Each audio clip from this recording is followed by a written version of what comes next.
Donald Trump's tariffs and Republicans' big ugly law. And now, because Republicans refuse to come to the table and negotiate with Democrats, Americans can suffer even more. We were elected to solve the problems of this country, not make them worse. And that's exactly what Donald Trump and his Republican henchmen are seeking to do. From the beginning of the Trump administration, Republicans have shown us that they have made their priorities clear. First, their signature legislative achievement. Republicans passed the largest cut of health care in American history, all to provide a tax benefit to corporations and billionaires. I wish that it was an exaggeration, but it's the truth. Democrats didn't greenlight this cruel, costly health care cuts, and now we continue to stand against them. Preserving and expanding access to quality, affordable care has always been House Democrats' top priority. It should come as no surprise to Republicans that we wouldn't support their agenda that dismantles health care, makes it more expensive, and puts it out of reach for hardworking families. That's why we've done everything in our power to give Republicans the opportunity to do the right thing, to join with us, to work, to collaborate, to have conversations, to have bipartisan funding bills that look out for the economic well-being of the country. We even laid out our own plan that keeps the government open while ensuring Americans could keep their health care, afford medications, and continue to see their doctors. Even as the government closes, Democrats will continue to keep fighting. I hope our Republican colleagues will finally wake up and join us. Vice Chair Ted Lieu. Thank you, Chairman Aguilar. Today is day one of the Republican shutdown. Republicans control the White House, the Senate, and the House. Democrats are here working on behalf of the American people. We're fighting to lower costs, cancel the cuts, and to save health care. And where are House Republicans? They are on vacation. We are asking Speaker Johnson to bring back House Republicans right now so we can work together to not have this government shutdown. It is now a very bad time to have a government shutdown because we are in a very bad economy.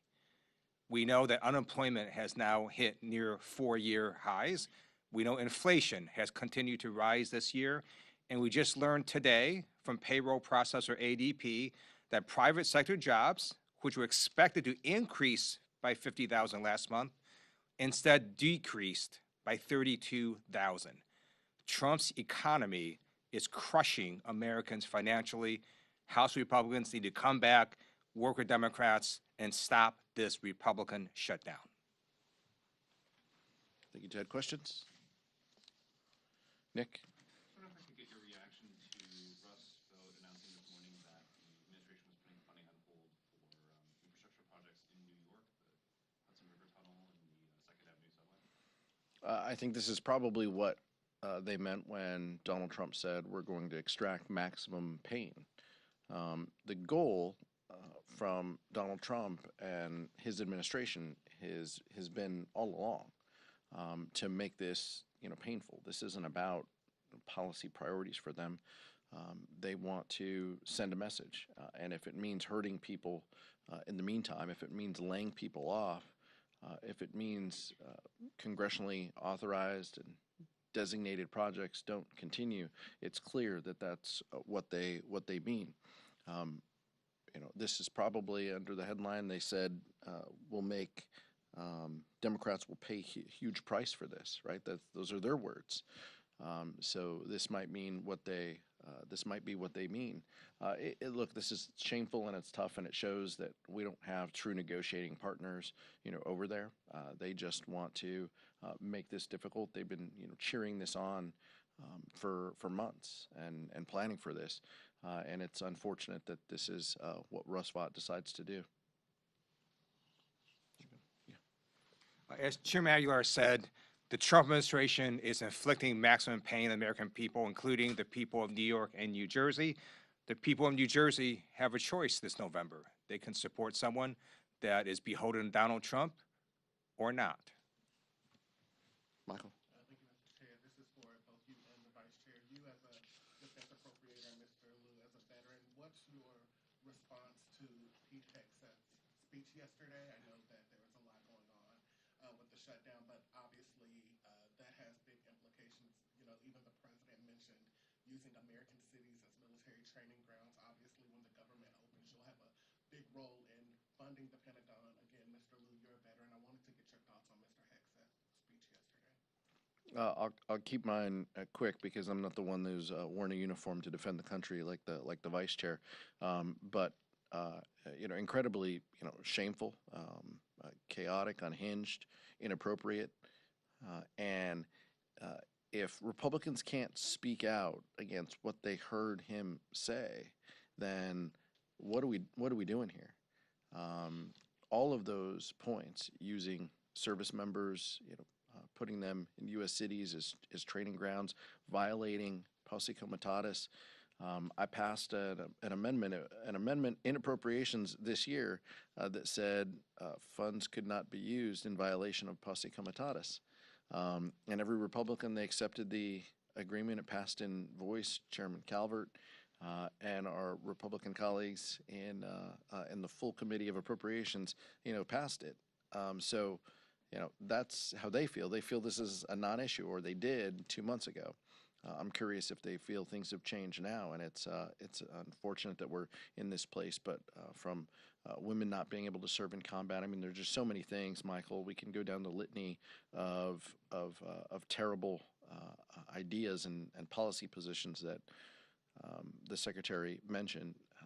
By the way, the most unqualified Secretary of Defense that this country has ever seen. So it's hard to take him serious. It's hard to believe him if his lips are moving either. But that's where we are, and it's unfortunate. And I hope that some of our Republican colleagues start speaking against it. But if past his prologue, then they won't. Thank you for your question. We have the most amazing military in the world, and the leadership of our amazing military, we're all gathered together, hundreds and hundreds and hundreds of them. And Donald Trump and Pete Hegseth were expecting rousing applause and standing ovations from our nation's generals, and they were met with silence. It was a silence of the generals. And the generals knew that what Trump was saying was wrong. We do not deploy American forces against Americans in our cities. Our military is not to be used for domestic law enforcement. It is not trained to do that. And our generals simply sat there silently. It's also illegal for Donald Trump to order U.S. troops against Americans in American cities. A federal judge has said so. We expect the appellate courts and even the Supreme Court to uphold that ruling. Our expectation is that generals and members of the service follow the Constitution and the Uniform Code of Military Conduct. Those are their guiding principles, and it's our expectation. I don't want any of those individuals to resign or retire. I want them to hold strong to the Constitution and the oath that they've taken. Questions? No, I'm sorry. Eleanor, did you? Oh, I didn't have my. Yeah, I'm sorry. Go ahead. As I know you're asking for negotiations, that's what you want out of the Republicans, and you made pretty clear what's going to be needed with these Affordable Care Act subsidies as well as the rescissions provisions too. But are you willing to give anything up in order to get that out of this? This is on. Let me back up for those in the cheap seats and for those at home. Republicans control the Senate, the House, and the White House. They must have a plan to solve this, unless they are talking to us. I mean, if they aren't talking to us, then they must have a plan. They need Democratic votes in order to fund government. So it is on them to engage us, talk with us, show up to work, cancel your vacation, come to work, talk with us. We've been having these conversations. We've been pushing to engage since March, by the way, a CR that we didn't support as well. And we have been saying loudly that we have huge concerns from the rescissions that Donald Trump and his administration have executed to not spending resources that Democrats and Republicans have allocated. We have been telling our Republican colleagues for months these are concerns of ours, and we have told them, work with us, talk with us. And all we got were partisan bills because Speaker Johnson is just interested in being the chair of the Republican conference. He isn't interested, apparently, in being the Speaker of the House and passing things with 218 votes that can become law. That's what he could be focused on, but he's not. He is simply focused on doing what his conference wants, trying to keep them together. It's a shame because as a result, this is what we get. The vice chair said it. There were day one here, and it could have gone a different way, but that's not what House Republicans want.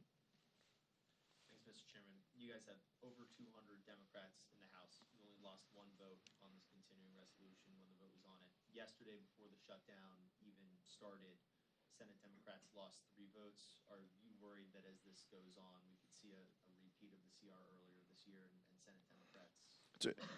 It's a question for the Senate, but I will tell you, each of those senators who voted yes, all of them have said Republicans need to come to the table. Republicans need to negotiate. Republicans need to help avoid the healthcare crisis that they have created. Look, I understand. I understand the question, but there is, unity in message and what we want. That Republicans need to come to the table. Any one of those senators would agree, and many of the senators who voted no on the CR would say the same thing. In the past, in shutdowns, we've seen both sides come together and pass certain measures that would fund military members so that they don't go without pay. I'm just wondering, is there any discussion yet? I know it's early in the shutdown, but is there any discussion about doing any supplemental pieces of legislation like that? And I guess part two, more broadly, Republicans will be back in the House next week. Is there any discussion yet about at least coming to the table and starting a negotiation? Well, in order to come to the table, Republicans have to be here. They are not here. They're scattered across the country, across the world, maybe on some trips, on vacation. We're here ready to work, and that part's unfortunate. We want to avert the healthcare crisis that we know is coming. I appreciate you asking about possible legislation. The majority controls the floor. If Republicans want to put pieces of legislation on the floor, they can next week. We are saying, let's avoid this shutdown. Let's end this, and let's have conversations about what's necessary to fix this healthcare crisis that you've created. But we're not going to take pinky promises like Speaker Johnson hands out to his conference, giving them, select committees and other things. Like his word doesn't mean much to House Democrats at this point. After backing away from a truly bipartisan CR in December, that's the floor, by the way, of what we need. Democrats and Republicans coming together, agreeing to a continuing resolution. For those of you new to this room, Republicans backed away from that deal, from that bipartisan agreement, when Elon Musk told them to, and then they had a smaller CR in March that we opposed. So that's the stakes of where we are. I don't control the floor. The vice chair and I don't control what comes to the floor. We'll handle that when Republicans notice it. But House Democrats stand ready and willing to engage and negotiate to end this shutdown if Republicans are serious about addressing the healthcare crisis that they've created. I just wanted to get your reaction to some fellow Democrats as well as Republicans have said, like the thousands of government workers who are going to go without a paycheck, that some members of Congress should also go without a paycheck. Just wanted to see if you agree with that or what you think about that proposal. Members will make their own decisions on that.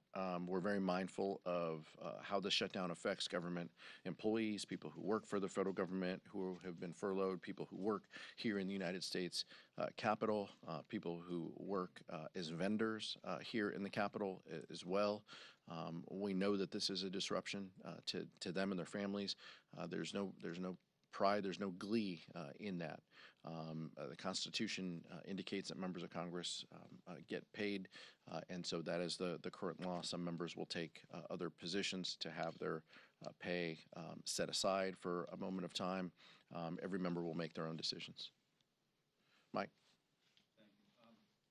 Republican leaders are saying that they're not going to negotiate until the government is open.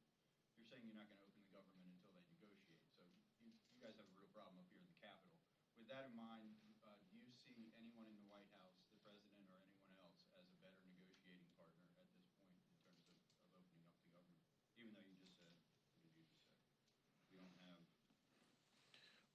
We don't have true negotiating partners over there. But is there Yeah. anyone in the White House who you could partner? Yeah, I don't think there's. I think it's incredibly difficult, but I think I don't think we trust any deal without Donald Trump in the room and as part of it. House Republicans have proven, even if they agree to something, they have to go back to him to bless it.